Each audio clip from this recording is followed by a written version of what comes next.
السلام علیکم عزیز طالبات۔ ہمارا آج کا موضوع داغ دہلوی کی غزل ہے۔ پہلا شعر دیکھیں۔ کہتے ہیں، پھرے راہ سے وہ یہاں آتے آتے، پھرے راہ سے وہ یہاں آتے آتے، اجل مر رہی تو کہاں آتے آتے۔ پھرے یعنی کہ پلٹ گئے، اجل کہتے ہیں موت کو۔ شاعر موصوف محبوب کو بتا رہے ہیں، محبوب سے ملنے کی بات کر رہے ہیں، کہہ رہے ہیں کہ جو ہے وہ راستے میں آ رہے تھے، مجھ سے ملنے آ رہے تھے محبوب، لیکن نامعلوم وجوہات کی بنا پر وہ راستے سے ہی واپس پلٹ گئے ہیں۔ عاشق اس الجھن میں گرفتار ہے کہ ہو سکتا ہے رقیب نے محبوب کو میرے متعلق بدگمان کر دیا ہو، وہ میرے پاس آنے کی بجائے رقیب کے گھر چلا گیا ہو۔ یہ صورتحال عاشق کے لیے نہایت ہی بھیانک ہے۔ وہ صرف انتظار کرے اور جو ہے رقیب وصل کے مزے لے۔ انتظار کی کیفیت کو پروین شاکر نے کچھ اس طرح سے بیان کیا ہے۔ تمام رات میرے گھر کا ایک در کھلا رہا، تمام رات میرے گھر کا ایک در کھلا رہا، میں راہ دیکھتی رہی، وہ راستہ بدل گیا۔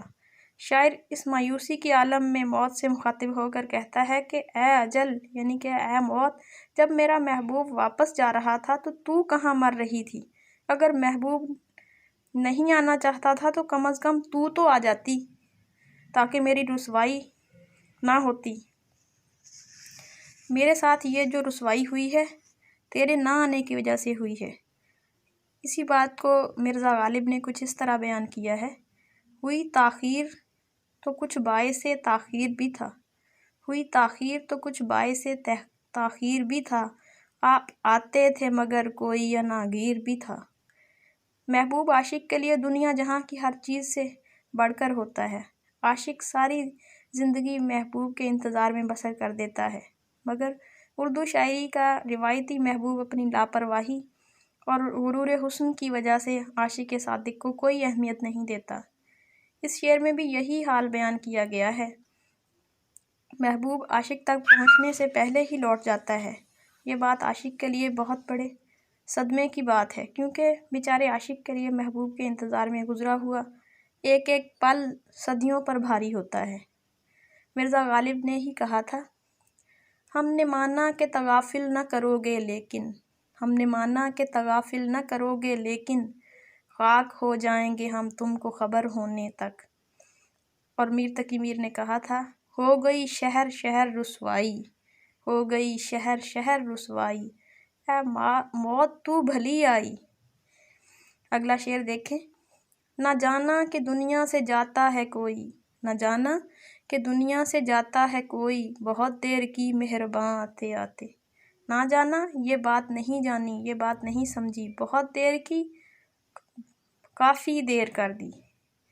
شاعر موصوف کہہ رہے ہیں، اے میرے محبوب، تو نے یہ نہیں جانا کہ تیرے نہ آنے سے کوئی دیوانہ دنیا سے رخصت ہو کے جا رہا ہے۔ عربی کا ایک مشہور مقولہ ہے کہ انتظار موت سے بھی شدید تر ہے۔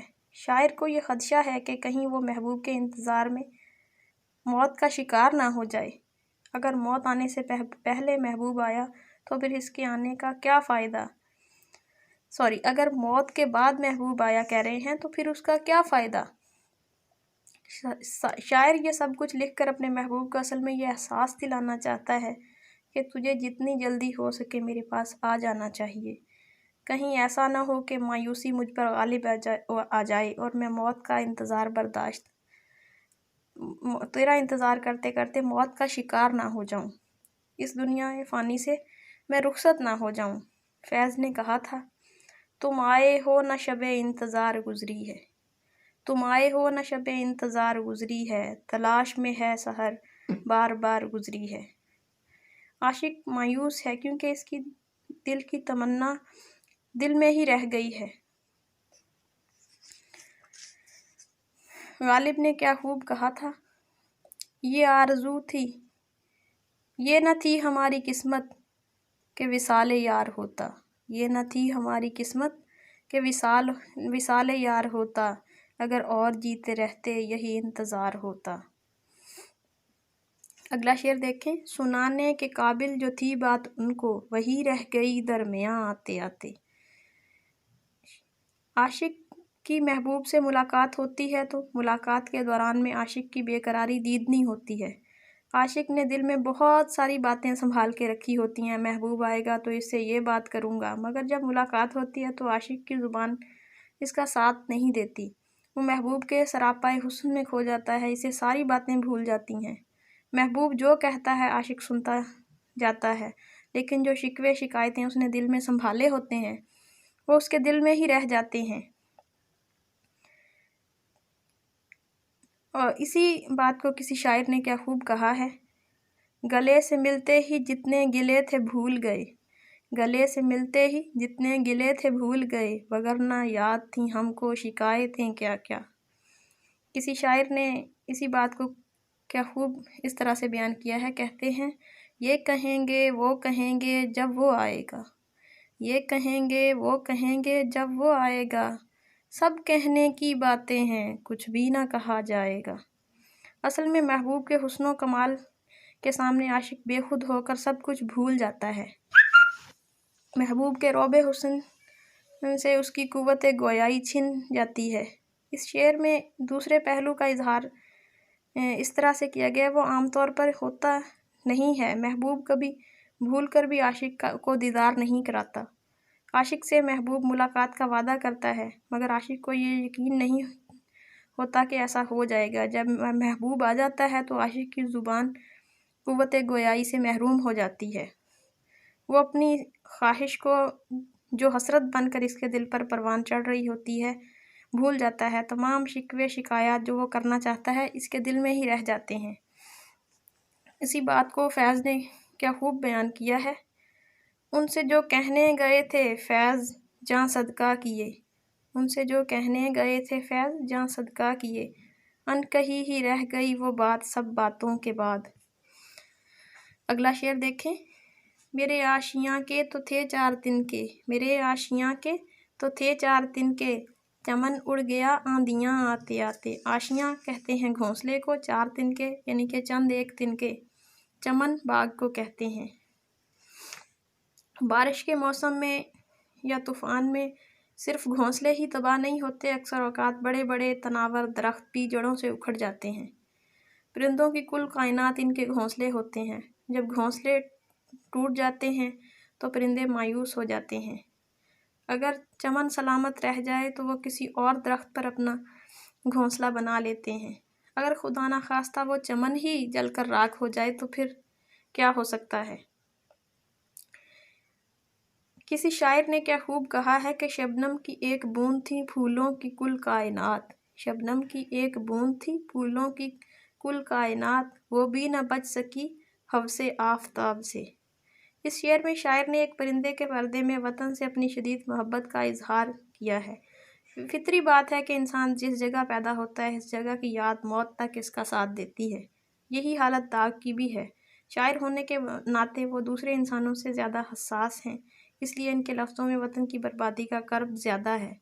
ہندوستان پر جب انگریزوں نے قبضہ کیا تو انہوں نے ایسی تباہی اور بربادی برپا کی جس سے نہ صرف حکمران بلکہ عام لوگ بھی بہت متاثر ہوئے۔ کسی شاعر نے کیا خوب کہا ہے۔ میرے آنگن میں تو گملے ہیں نہ انگور کی بیل، میرے آنگن میں تو گملے ہیں نہ انگور کی بیل، اے خزاں تجھ کو کسی اور کے گھر جانا تھا۔ اور اسی بات کو ظفر اقبال نے کچھ ایسے بیان کیا ہے۔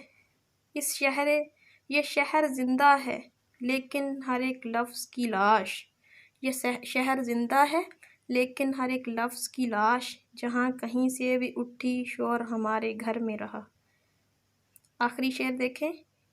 نہیں کھیل اے داغ یاروں سے کہہ دو، نہیں کھیل اے داغ یاروں سے کہہ دو کہ آتی ہے اردو زباں آتے آتے۔